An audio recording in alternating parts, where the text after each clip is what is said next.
In 2008, a man walked through Boston with his young daughter during a supervised custody visit. To the people around him, he was Clark Rockefeller, a wealthy heir. A man from one of the most powerful families in America. A man with old money, secret connections, and a last name that opened doors before he even touched the handle. But within minutes, the quiet visit turned into a violent escape. A vehicle pulled up. The man pushed past the social worker, grabbed his daughter, jumped inside, and vanished. Police searched for him. The media repeated his name, Clark Rockefeller. But the deeper investigators looked, the stranger the story became. Because there was no Clark Rockefeller. There was no family fortune. There was no hidden inheritance. There was only a German-born man named Christian Karl Gerhartsreiter, and behind him was a trail of fake identities, wealthy friends, missing people, and a life built almost entirely on lies. This is the story of the fake Rockefeller who fooled America's elite. Welcome to the Scam Files. If you enjoy true stories about fake identities, con artists, and lies that fooled powerful people, follow the channel and stay with us until the end, because this case gets darker the deeper it goes. To understand how Christian Gerhartsreiter became Clark Rockefeller, you have to understand the power of a name.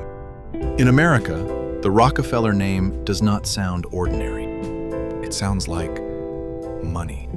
It sounds like private clubs, old mansions, art collections, family offices, and doors that stay closed to everyone else. For most people, claiming that name would be impossible. Someone would ask questions. Someone would check. Someone would say, "Which Rockefeller are you?" But Gerhartsreiter understood something very important about status. The richer the room, the less people want to look ignorant. If everyone else seems to believe the lie, many people stay quiet. They do not want to be the one person who asks the obvious question. And that silence gave him room to perform. Christian Karl Gerhartsreiter was born in Germany in 1961. As a teenager, he came to the United States and began building a life that did not belong to him. But he did not start as Clark Rockefeller. That came later. At first, he experimented. He tested names. He tested accents. He tested stories. In different places, he became different men. At one time, he was connected to the name Christopher Chichester. Later, he used names such as Christopher Crowe, Christopher Mountbatten, and other identities. Each identity was like a costume. And with each costume, he learned what people wanted to see. Some people wanted to meet someone artistic, so he became connected to film and culture. Some people wanted to meet someone aristocratic, so he became a man with an old world background. Some people wanted to meet someone brilliant, so he spoke like a man with rare knowledge. He did not need one perfect lie. He needed the right lie for the right audience. That was his talent. He did not force people to believe him. He gave them a version of himself that already matched what they wanted to believe. Over the years, the lies grew larger. And then came the identity that would make him infamous, Clark Rockefeller. The name was almost too perfect. It was not just wealthy. It was historic. It carried weight before he said a word. With that name, he could appear eccentric instead of suspicious. He could be vague instead of dishonest. He could avoid normal questions because people assumed old money came with strange habits, private rules, and complicated family secrets. If he did not have a normal job, that was fine. Rockefellers did not need normal jobs. If he avoided details about his past, that was understandable. Powerful families were private. If he seemed strange, that could even help him. Eccentricity can look like wealth when the room wants it to. And Clark Rockefeller knew how to use that. He entered elite social circles. He moved through clubs and gatherings. He presented himself as a man who belonged in places most people could only imagine. He talked about art. He talked about money. He talked about history. And people listened. Not always because he made sense. Sometimes they listened because they thought they were supposed to. That is how prestige works. It can make nonsense sound sophisticated. It can make arrogance look like confidence. It can make a lie feel like a secret you were lucky to hear. Eventually, Clark Rockefeller met Sandra Boss. She was intelligent, successful, and highly educated. This is important because scams do not only happen to foolish people. Smart people can be fooled when the lie is designed for their world. Sandra Boss was not tricked by a cheap street scam. She was pulled into a life where the story seemed socially possible. Here was a man who appeared connected, cultured, wealthy, and unusual. A man who did not behave like everyone else. But instead of making him look fake, it made him look elite. They married in 1995. Together, they had a daughter. From the outside, the image was powerful. A successful woman. A mysterious Rockefeller husband. A family wrapped in status and privilege. But inside the marriage, the cracks began to show. Clark was secretive. He was controlling. He had stories, but not proof. He had confidence, but no clear past. He had a famous name, but no one could really connect him to the famous family. The problem with living under a false identity is that every normal question becomes dangerous. Where were you born? Where did you go to school? Who are your relatives? What is your real work? Why are there no records? For most people, these are simple questions. For a con artist, they are traps. Sandra Boss eventually began to investigate, and the truth began to come apart. The man she had married was not a Rockefeller. He was not who he claimed to be. The name, the family background, the history, all of it was fiction. The marriage ended in divorce. The custody arrangement limited his access to their daughter. And for a man who had spent his life controlling the story, losing control may have been unbearable. Then came July 27, 2008. A supervised visit in Boston. A social worker present. A walk that should have been ordinary. But Clark Rockefeller had prepared something else. During the visit, a vehicle arrived. He grabbed his daughter and escaped. The social worker tried to stop him, but he got away. Suddenly, the fake life became a national manhunt. Now the name Clark Rockefeller was everywhere. News reports asked the same question again and again. Who was this man? Was he really a Rockefeller? Where had he gone? And as the story spread, people from his past began to recognize him. One of the most dangerous things for a con artist is exposure.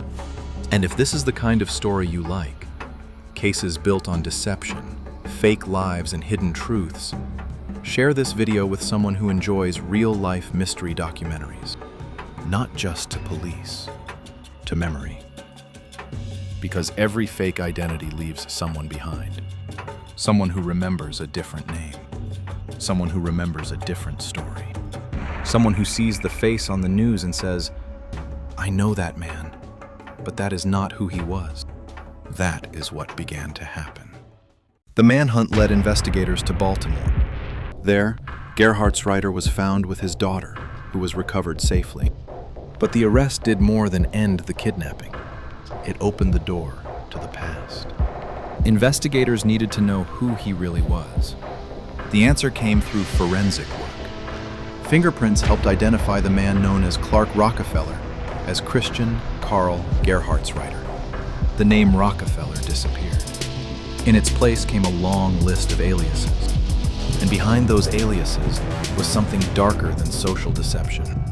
Decades earlier in California, a young married couple named John and Linda Sohus had disappeared. Gerhartsreiter had once lived near them under another identity. Years later, remains identified as John Sohus were found buried at the property. Linda Sohus was never found. For years, that case had remained a mystery. But after the fake Rockefeller was exposed, investigators took another look. The man who had fooled Boston society was no longer just a strange impostor. He was connected to a cold case that had haunted another community for decades. In 2013, Christian Gerhartsreiter was convicted of the first-degree murder of John Sohus. He was sentenced to 27 years to life. The man who had invented so many identities finally received one he could not talk his way out of. Prison inmate. But the question remains. How did he fool so many people for so long? The answer is not that everyone around him was foolish. The answer is that he understood social weakness. He understood that people often trust symbols more than facts. A famous last name, a confident voice, a private club, a strange but expensive-looking lifestyle, a story that sounds exclusive.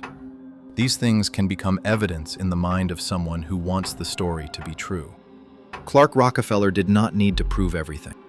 He only needed to create the feeling that proof existed somewhere else.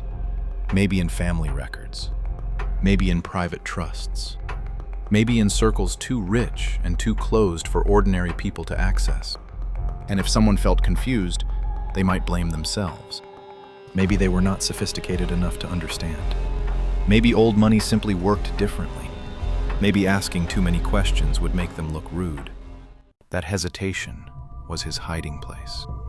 He lived inside other people's politeness, inside their assumptions, inside their fear of looking ignorant, and he used the oldest trick in the world. He made people believe they were dealing with someone above them. Because when people think someone is above them, they often stop asking for proof.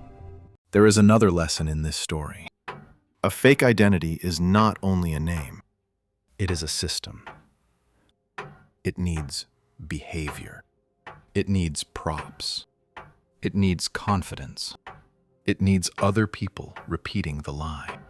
Once enough people call you Rockefeller, the name begins to protect itself. New people look around and see that everyone else accepts you, so they accept you too. That is how a lie becomes social reality. Not because it is true, but because enough people act as if it is. For years, Christian Gerhartsreiter turned that weakness into a life. He became whoever the room required. A film man, an aristocrat, a financial insider, a member of one of America's most famous families. But every performance has an ending. And his ending began when the lie was forced into the open. The kidnapping case made him visible. The fingerprint evidence gave him a real name. The murder conviction tied that name to a much darker past.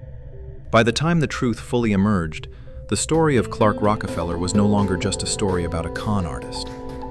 It was a story about trust, about status, about the danger of believing a person simply because their story sounds expensive. In the end, Christian Gerhartsreiter did not fool America's elite because he had the best documents.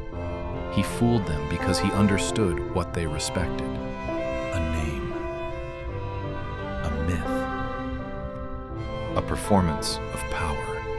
And for years, that was enough. The man called Clark Rockefeller was never a Rockefeller. He was never old money. He was never the heir he pretended to be. He was a stranger wearing a famous name like a stolen suit. And the most disturbing part is not that he lied. It is how long the world let him live inside the lie. If you made it this far, follow the Scam Files for more true stories of fake identities, shocking scams, and real consequences. And tell us in the comments, do you think people believed him because he was convincing, or because they wanted to believe the Rockefeller name? This was the Scam Files. True stories, fake lives, real